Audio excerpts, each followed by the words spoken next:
Welcome back. Dead line ختم ہونے سے پہلے ایران کی جانب سے جنگ بندی تجاویز پر مثبت جواب مل سکتا ہے. امریکی نائب صدر جے ڈی وینس کا دعویٰ. ہنگری میں پریس کانفرنس کے دوران جے ڈی وینس نے کہا ایران میں بیشتر فوجی اہداف حاصل کر لی ہیں. اب یہ جنگ بہت جلد ختم ہونے والی ہے. ایرانی قیادت نے اپنا رویہ نہ بدلا تو صدر ٹرمپ کے پاس مزید سخت طریقے موجود ہیں جو ابھی تک استعمال نہیں کیے گئے.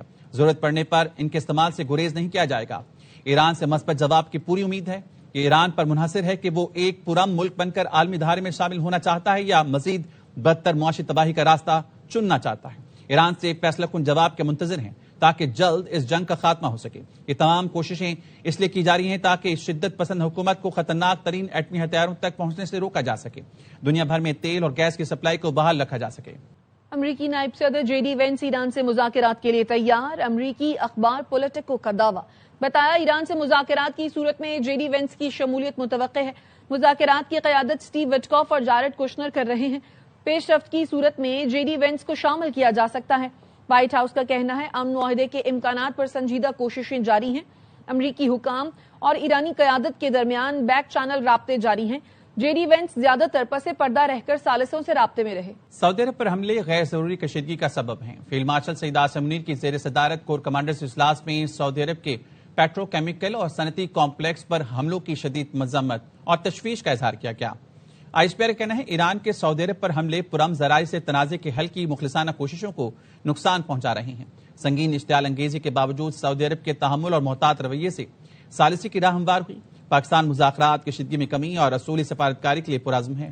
ایران کا سعودی عرب کے صنعتی شہر الجبیل میں پیٹرو کیمیکل کمپلیکس پر حملہ.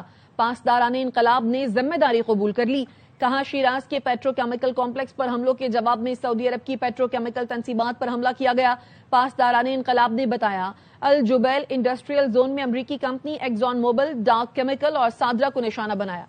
الجمیہ میں امریکی شیوران فلپس کمپنی کو بھی میزائل حملے میں نقصان پہنچا. پاکستان نے سعودی عرب میں توانائی تنصیبات پر میزائل اور ڈرون حملوں کی مذمت کی ہے. ترجمان دفتر خارجہ نے کہا ہے ایران کی جانب سے سعودی عرب کے مشرقی خطے میں حملے باعث تشویش اور قابل مذمت ہیں. پاکستان نے حملوں میں قیمتی جانوں کے ضیاع پر گہرے دکھ اور افسوس کا اظہار کیا. ترجمان نے کہا حکومت پاکستان متاثرہ خاندانوں سے دلی تعزیت اور ہمدردی کا اظہار کرتی ہے. مشکل گھڑی میں سعودی حکومت عوام کے ساتھ مکمل یکجہتی کا اظہار کرتے ہیں. یہ حملے سعودی عرب کی خود مختاری اور علاقائی سالمیت کی سنگین خلاف ورزی ہیں. پاکستان نے سعودی عرب کی سلامتی اور تحفظ کے لیے غیر متزلزل حمایت کا اعادہ بھی کیا. وفاقی وزیر اطلاعات عطا تارڑ نے کہا ہے سعودی عرب پر ایران کے حملے ناجائز ہیں. ایران کے خلاف سعودی سرزمین استعمال نہیں ہو رہی. اپنے ہوش میں نہیں سنا کہ حجاز مقدس پر حملے ہوئے ہوں. سعودی عرب کو نشانہ بنایا جائے گا تو ظاہر ہے وہ بھی رد عمل دے گا. سعودی عرب پر حملوں کی پاکستان کھل کر مذمت کرتا ہے.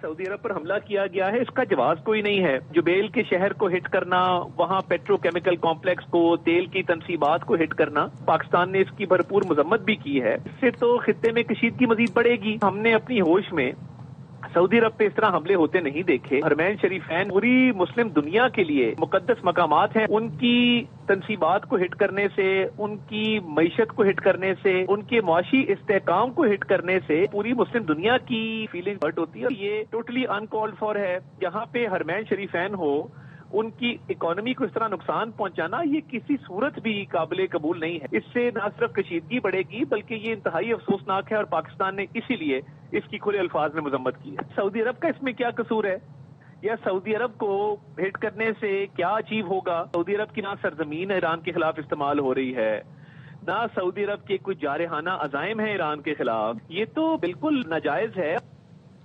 معاملات بہت آگے تک پہنچ گئے تھے. کل صورتحال بہت زیادہ خراب ہوئی ہے. اسحاق نے کہا ہے کہ اسرائیل نے کل رات ایران پر بہت بڑا حملہ کر دیا ہے.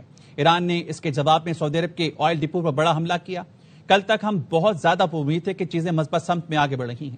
اب بھی کوشش ہے کہ چیزوں کو جس حد تک ہو سنبھالا جائے. پاکستان اس وقت بطور ثالث کردار ادا کر رہا ہے. ایسے موقع پر کوئی تفصیلی بات نہیں کر سکتا. اسحاق نے کہا وزیر اعظم شہباز شریف اور فیلڈ مارشل عاصم منیر کا کردار اہم ہے. سعودی عرب پر ایرانی حملوں نے ثالثوں کی مشکلات بڑھا دی. چند گھنٹوں میں 1.5 درجن سے زائد میزائل اور ڈرون حملوں کے بعد سوال اٹھنے لگے. جنگ ختم کرانے کی کوششوں کے دوران سعودی عرب پر حملے کیوں کیے جا رہے ہیں؟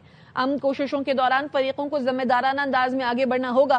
سعودی عرب نے حملوں کا جواب دیا تو معاملات کنٹرول سے باہر ہو جائیں گے. حملے جاری رہے تو حرمین شریفین کا دفاع پاکستان پر لازم ہوگا۔ تباہی کے دہانے پر کھڑے ایران کے غیر ضروری اقدامات کیا کسی خطرناک کھیل کا پیش خیمہ ثابت نہیں ہوں گے؟ کسی خطرناک کھیل کا حصہ بننے کے بجائے ایران کو اپنی صفوں میں چھپے ان عناصر کو تلاش کرنا ہوگا جو ہم نہیں چاہتے اور خطے کے عوام کے لیے مشکلات پیدا کر رہے ہیں۔ سعودی عرب نے ہر مشکل گھڑی میں پاکستان کی مدد کی۔ 26 لاکھ سے زیادہ پاکستانی بھی سعودی عرب کی تعمیر و ترقی میں اپنا حصہ ڈال رہے ہیں۔ دفاعی تعاون معاہدے کے تحت حرمین شریفین کو کوئی بھی طاقت نقصان پہنچانے کی کوشش کرتی ہے تو پاکستان بھرپور انداز میں دفاع کرے گا، اور سعودی عرب نے حملوں کا جواب دیا تو معاملات کنٹرول سے باہر ہو جائیں گے۔ ایک مسلم حرم کی پاسبانی کے لیے پاکستان پہلے ہی واضح کر چکا، عالم اسلام کے مقدس مقامات کو نقصان پہنچانے کی اجازت ہرگز نہیں دی جائے گی۔ پاکستان ان حملوں کی بھرپور مذمت کرتا ہے اور خواہش مند ہے کہ جنگ کے فریق صبر و تحمل سے کام لیں۔ شاید ایران میں کچھ لوگ جنگ کا خاتمہ نہیں چاہتے، اس لیے سعودی عرب کو نشانہ بنایا جا رہا ہے۔ سابق سفیر مسعود خان نے کہتے ہیں کچھ عرصہ قبل ایران نے کہا تھا سعودیہ ہمارا برادر ملک ہے، اس پر حملہ نہیں کریں گے، لیکن آج پھر حملہ کیا گیا۔ ایسا لگتا ہے ایران کی سول اور عسکری قیادت کی سوچ میں فرق ہے۔ پاکستان اور چین کی تجویز نہ مانی گئی تو یہ خطہ تباہ ہو جائے گا۔ ایران نے یہ اعلان کیا تھا کہ سعودی عرب ان کا برادر ملک ہے، اس کے اوپر وہ حملے نہیں کریں گے، اس کے باوجود حملے کیے جا رہے ہیں۔ ہو سکتا ہے کہ سویلین اور ملٹری سپلٹ ہو ایران میں، اور کچھ لوگ نہیں چاہتے وہاں کہ کسی طریقے سے یہ جنگ بند ہو۔ ایران کو پاکستان کا ہاتھ بٹانا چاہیے۔ پاکستان نے تجویز دی تھی چین کے ساتھ مل کے، وہ سب سے اچھی تجویز ہے کہ سب سے پہلے سیز فائر کی جائے، آبنائے ہرمز کو کھولا جائے، اس کے بعد اسٹرکچرڈ مکالمہ کیا جائے، مشکل موضوعات ہیں اس کے اوپر اتفاق رائے پیدا کیا جائے۔ خطے میں جنگ بندی کی پاکستان کی کوششیں حساس اور نازک موڑ پر ہیں۔ پاکستان میں ایرانی سفیر رضا امیر مقدم نے ایکس پر لکھا، خیر سگالی اور ثالثی کی پاکستان کی مثبت اور مؤثر کوششیں اہم اور حساس مرحلے میں داخل ہو گئی ہیں، مزید پیش رفت کے لیے انتظار کریں۔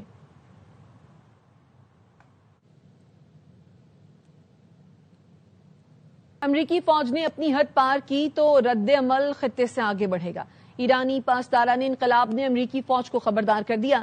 ایک بیان میں پاسداران انقلاب نے کہا ایران نے کبھی شہری اہداف پر حملوں کا آغاز کیا نہ ہی کریں گے، لیکن شہری تنصیبات پر جارحیت کے خلاف جوابی کارروائی سے دریغ نہیں کریں گے۔ پاسداران انقلاب نے پڑوسی ملکوں کو بھی کسی بھی مہم جوئی کا حصہ بننے سے خبردار کیا۔ کہا امریکی لیڈر نے تمام مفادات صہیونیوں کے لیے قربان کر دیے۔ امریکہ کو اندازہ نہیں اس کے کتنے بڑے اثاثے ان کے نشانے پر ہیں۔ غلطی کی صورت میں امریکہ کو ناقابل تلافی نقصان اٹھانا پڑے گا۔ تہذیب یابہ قوموں کی توہین کر کے معاہدے نہیں کیے جا سکتے۔ ایرانی حکومت کی ترجمان فاطمہ مہاجرانی کہتی ہیں مذاکرات میں تعطل کی وجہ امریکی صدر ٹرمپ کی تضحیک آمیز زبان ہے۔ دونوں ملکوں کے درمیان پیغامات کا تبادلہ ہو رہا ہے، لیکن دھمکی آمیز لہجے اور ایرانی قوم کی توہین کر کے کسی نتیجے پر پہنچنا مشکل ہے۔ ایرانی میڈیا فارس نیوز نے دعویٰ کیا ہے کہ امریکی صدر ٹرمپ تہران سے معاہدہ کرنا چاہتے ہیں۔ فارس نیوز نے ایرانی حکومت کے ذرائع سے بتایا کہ جنگ بندی مذاکرات کے لیے 5 ملکوں کے سربراہوں اور 8 انٹیلیجنس ایجنسیوں نے رابطہ کیا ہے۔ فارس نیوز کا یہ بھی دعویٰ ہے امریکہ مذاکراتی ٹیم سے اسٹیو وٹکاف کو ہٹانے پر غور کر رہا ہے۔ فارس نیوز کے مطابق وائٹ ہاؤس پر مذاکرات کے لیے دباؤ بڑھتا جا رہا ہے۔ پیٹ ہیگزٹ اس صورتحال کو اپنے لیے خطرہ سمجھ رہے ہیں۔ ایران جنگ بندی کیوں نہیں کر رہا؟ وزیر خارجہ عباس عراقچی نے وجہ بیان کر دی۔ جنگ بندی سے متعلق سوال پر کہا ایران ایسی جنگ بندی چاہتا ہے کہ دشمن کبھی ایران پر دوبارہ حملہ نہ کر سکے۔ ہم انہیں اس حد تک سخت سبق سکھانا چاہتے ہیں دوبارہ حملے کا سوچ بھی نہ سکیں۔ دشمن اپنے اہداف کے حصول میں ناکامیوں کی تلافی قتل و غارت کے ذریعے کرنا چاہتا ہے۔ جنگی اہداف میں ناکامی پر مخالفین بوکھلاہٹ کا شکار ہیں۔ امریکہ اور اسرائیل اپنی ناکامیاں چھپانے کے لیے اندھا دھند ٹارگٹ کلنگ کر رہے ہیں۔ کاری کا وقت تیزی سے ختم ہو رہا ہے۔ پورا خطہ کسی بھی وقت کنٹرول سے باہر ہو سکتا ہے۔ قطری وزارت خارجہ کے ترجمان ماجد الانصاری نے کہا اس جنگ میں کسی کی جیت نہیں ہوگی۔ توانائی تنصیبات کو نشانہ بنانا کسی صورت قبول نہیں کیا جائے گا۔ آبنائے ہرمز قدرتی سمندری راستہ ہے جس پر خطے کے تمام ملکوں کا مساوی حق ہے۔ اس پر قبضہ کرنے کی کوششیں پورے خطے کو تباہی کی طرف دھکیل سکتی ہیں۔ وقت آ گیا ہے مذاکرات کا راستہ اپنایا جائے۔ صورتحال اب ایک ایسے موڑ پر پہنچ چکی ہے جہاں سے واپسی ناممکن ہو جائے۔ اور خبر دیں گے آپ کو مذاکرات میں پیش رفت، آج معاہدہ طے پانے کا امکان ہے۔ امریکی میڈیا کا یہ دعویٰ ہے ایران کے ساتھ جاری جنگ بندی مذاکرات اب تک مثبت رہے۔ فاکس نیوز کے مطابق ایران کے ساتھ مسلسل رابطے میں ہے، یہ بتانا ہے امریکی عہدیدار کا۔ معاہدے میں آبنائے ہرمز کھولنے سے متعلق شرط شامل ہے اگر ہم خوش قسمت رہے تو آج رات تک کچھ طے پا سکتا ہے۔ امریکی میڈیا کا بتانا ہے کہ مذاکرات میں پیش رفت، آج معاہدہ طے پانے کا امکان ہے۔ ایران کے ساتھ جاری جنگ بندی مذاکرات اب تک مثبت رہے ہیں اور ایران کے ساتھ مسلسل رابطے میں ہیں۔ معاہدے میں آبنائے ہرمز کھولنے سے متعلق شرط شامل ہے۔ اگر ہم خوش قسمت رہے تو آج رات تک کچھ طے پا سکتا ہے۔ اسرائیل کی ایران پر وحشیانہ بمباری جاری ہے۔ صوبہ البورز پر بمباری میں 2 بچوں سمیت 35 افراد شہید ہو گئے۔ اسرائیل نے خرم آباد اور مہر آباد ایئرپورٹ پر بھی بمباری کی ہے، انفراسٹرکچر کو بھی نشانہ بنایا۔ تہران میں بمباری سے یہودی عبادت گاہ مکمل طور پر تباہ ہو گئی۔ نجف آباد میں دھماکوں کی آوازیں سنی گئی ہیں۔ اصفہان کے کاشان ہوائی اڈے پر بمباری اور جنوب میں گولہ بارود کے ڈپو کے قریب دھماکے ہوئے۔ اسرائیلی ڈیفنس فورسز نے شیراز میں تیسرے پیٹرو کیمیکل کمپلیکس کو نشانہ بنانے کا دعویٰ کیا ہے۔ آئی ڈی ایف نے اس سے پہلے اسالیہ کے ساؤتھ پارس پیٹرو کیمیکل پلانٹ کو نشانہ بنانے کا دعویٰ کیا تھا، جس سے پیٹرو کیمیکل برآمدات کا 85% حصہ ناکام۔ اسرائیل کا Iran university of science and technology میں سیٹلائٹ اور الیکٹرک انجینئرنگ کے شعبے پر حملہ، پورے شعبے کو کھنڈر میں تبدیل کر دیا۔ صحافی حسن رضا نے تباہ حال یونیورسٹی کا آنکھوں دیکھا حال بیان کر دیا، بتایا یونیورسٹی کی لائبریری اور ریسرچ سینٹر بھی تباہ ہو گیا۔ Iran university of science and technology ہے۔ چند دن پہلے اسرائیل اور امریکہ نے علم دشمنی دکھاتے ہوئے اسی یونیورسٹی کے سیٹلائٹ کا جو مرکزی ڈپارٹمنٹ تھا اور الیکٹریکل انجینئرنگ کا جو ڈپارٹمنٹ تھا اس کو ٹارگٹ کیا۔ نہ صرف ڈپارٹمنٹ کو ٹارگٹ کیا، اس کی لائبریری اور ایک پوری بلڈنگ کی جس کے اندر کلاس رومز موجود تھیں اس کو بھی جو ہے وہ ٹارگٹ کیا، اور اس کے علاوہ لیبارٹری موجود تھی، اور اس کے ساتھ ساتھ جو ٹیکنالوجی کے میدان کے اندر ریسرچ ہو رہا تھا وہ ریسرچ سینٹر جو ہے وہ بھی اسی بلڈنگ کے اندر موجود تھا۔ ایران کے بہت سارے سیٹلائٹس جو فضا کے اندر موجود ہیں وہ اسی یونیورسٹی کی پروڈکشن ہے، اور اسی یونیورسٹی اور اسی ڈپارٹمنٹ کے ذریعے سے جو ہے وہ ایران نے نہ صرف سیٹلائٹ کے میدان میں بلکہ اپنے انڈسٹریل ایریا کے اندر ایران نے بہت زیادہ ترقی کی۔ خبر دیں گے آپ کو، اسرائیلی میڈیا کا بتانا ہے کہ ایران نے اسرائیل کے جنوبی اور شمالی علاقوں پر بیک وقت حملے کیے ہیں۔ قریات شمونہ میں عمارت پر حملہ، کوئی جانی نقصان نہیں ہوا۔ ایرانی حملے میں جنوبی اسرائیل کے علاقے نیگیو میں سائرن بج اٹھے۔ شمالی اور جنوبی علاقوں کو بیک وقت نشانہ بنایا گیا ہے۔ اسرائیلی میڈیا کا یہ بتانا ہے کہ ایران نے اسرائیل کے جنوبی اور شمالی علاقوں پر بیک وقت حملے کیے ہیں۔ قریات شمونہ میں عمارت پر حملہ کیا ہے جس میں کوئی جانی نقصان نہیں ہوا۔ ایرانی حملے میں جنوبی اسرائیل کے علاقے نیگیو میں سائرن بج اٹھے۔ شمالی اور جنوبی علاقوں کو بیک وقت نشانہ بنایا گیا ہے۔ ایران کے اسرائیل کے جنوبی اور شمالی علاقوں پر بیک وقت حملے ہوئے ہیں اور بہت بڑی پڑوسی اور خلیجی ملکوں پر ایران کے حملے جاری۔ ایران کے مطابق مشرق وسطی میں امریکی اڈوں کو نشانہ بنایا جا رہا ہے۔ امریکی حکام کا کہنا ہے کویت کے ایئر بیس پر ایران کے ڈرون حملے میں 15 امریکی زخمی ہوئے۔ ایرانی حملوں کے باعث سعودی عرب اور بحرین کو ملانے والے پل کو 5 گھنٹے کی بندش کے بعد کھول دیا گیا۔ متحدہ عرب امارات کی وزارت دفاع نے بھی ایرانی میزائل اور ڈرونز کو فضا میں تباہ کر دیا۔ اقوام متحدہ کی سلامتی کونسل میں آج آبنائے ہرمز سے متعلق قرارداد پر ووٹنگ ہوگی۔ خلیجی ممالک کی حمایت سے بحرین نے قرارداد کا مسودہ پیش کیا۔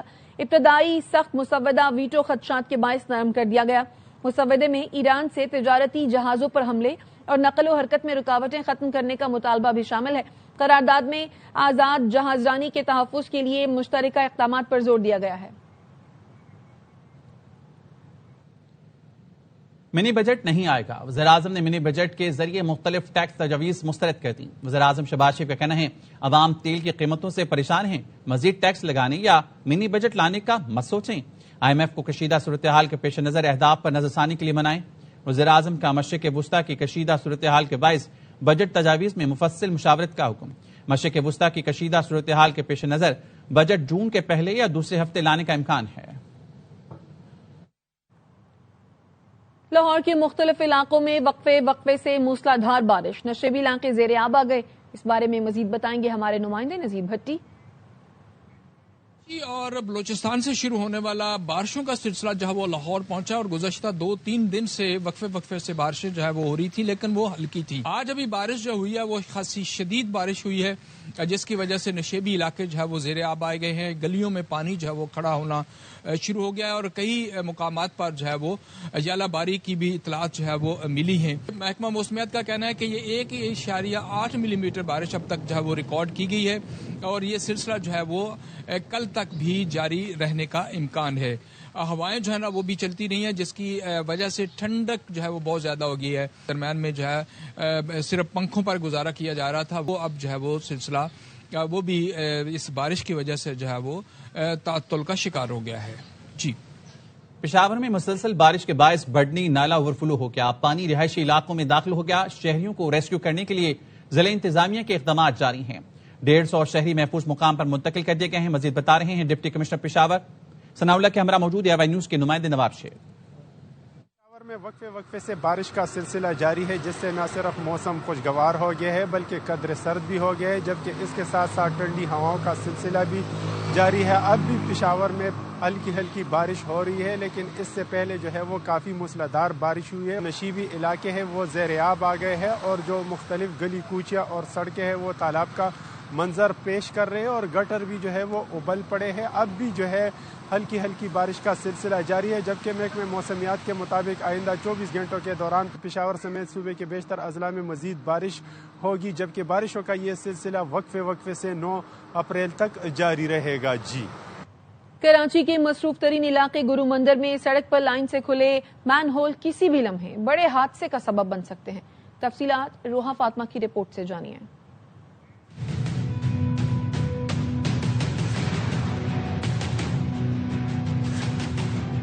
بے ہنگم ٹریفک اور کھلے مین ہولز، یہ مناظر ہیں کراچی کے علاقے گرو مندر سے جمشید روڈ اور نمائش چورنگی جانے والی سڑک کے، جہاں ہر گزرتی گاڑی کے ساتھ خطرہ بھی سفر کر رہا ہے.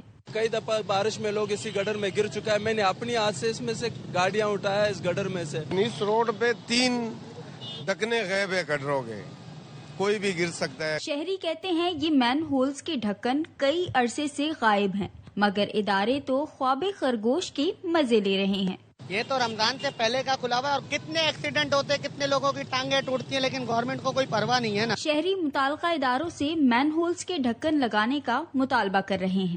ایک ہی اشارہ پر 3 مین ہولز کے ڈھکن کا غائب ہونا انتظامیہ کی غفلت کا منہ بولتا ثبوت ہے. شہری مطالبہ کر رہے ہیں کہ متعلقہ ادارے اب تو حرکت میں آئیں. کیمرہ مین نعمان شیخ کے ساتھ Roha Fatima, ARY news Karachi. HPL PSL 11 کا ایکشن کل سے کراچی میں شروع ہوگا. ایونٹ کے لیے تمام ٹیمیں کراچی پہنچ گئیں. اس وقت اسٹیڈیم میں کون سی ٹیمیں پریکٹس کر رہی ہیں، مزید بتائیں گے حذیفہ خان.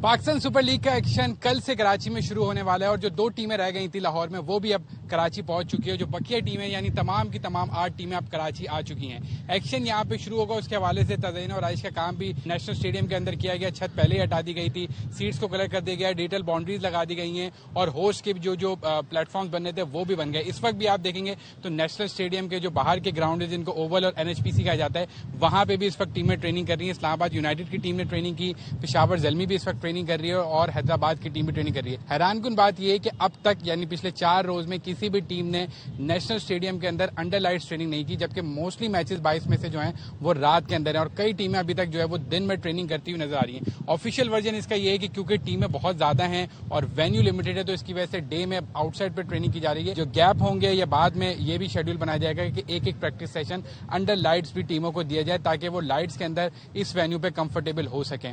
یہ میچز کل سے شروع ہونے، لیکن کیونکہ پروٹوکولز کی وجہ سے تماشائیوں کو اندر آنے کی اجازت نہیں ہوگی. بیہائنڈ کلوز ڈورز یہاں پہ بھی میچز ہوں گے. البتہ جو فینز ہوں گے وہ انٹرنیٹ کے اوپر اور ٹی وی اسکرینز کے اوپر اپنی ٹیمز کو سپورٹ کر سکیں. کراچی کنگز نے آج پریکٹس نہیں کی، انہوں نے ریسٹ کیا ہے. کراچی کنگز کی ٹیم کل پریکٹس کرے گی، کیونکہ وہ جمعرات کو اپنا میچ کھیلیں گے پشاور زلمی کے خلاف اسی نیشنل اسٹیڈیم پہ. مشیر برائے وزارت خزانہ خرم شہزاد کا ڈیجیٹل میڈیا پر بیان سامنے آیا ہے. انہوں نے کہا ہے پاکستان نے یورو بانڈ کی ادائیگی کر دی ہے. انہوں نے کہا پاکستان کی $1.3 ارب کا یورو بانڈ 8 اپریل کو واپس کرنے کی تیاریاں. پاکستان $12 کروڑ 61 لاکھ کی گارنٹی رقم بھی ادا کر دے گا. مجموعی طور پر $1.4 ارب واپس کرنے کی تیاریاں مکمل کر لی گئیں. پاکستان 8 اپریل کو ادائیگی کے لیے رقم جاری کر چکا ہے. یہ کہنا ہے مشیر وزارت خزانہ خرم شہزاد کا. نیوز اسٹوڈیو سے فی الحال اتنا ہی. دیکھتے رہیے ARY نیوز.